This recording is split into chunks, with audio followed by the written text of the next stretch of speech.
Mbështetja në Kuranin.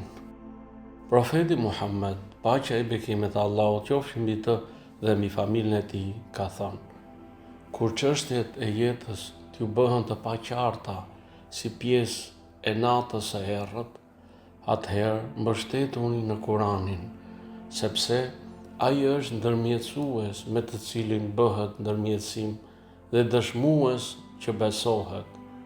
Kush e vendos atë Kuranin përpara vetes, ai e udhëheq drejt xhennetit, ndërsa kush e lë Kuranin pas vetes, ai e shtyn drejt zjarrit. Ky hadith i profetit Muhammed na mëson se në kohë konfuzioni dhe errësire shpirtërore, Kuranin duhet ta kemi udhërrëfyes.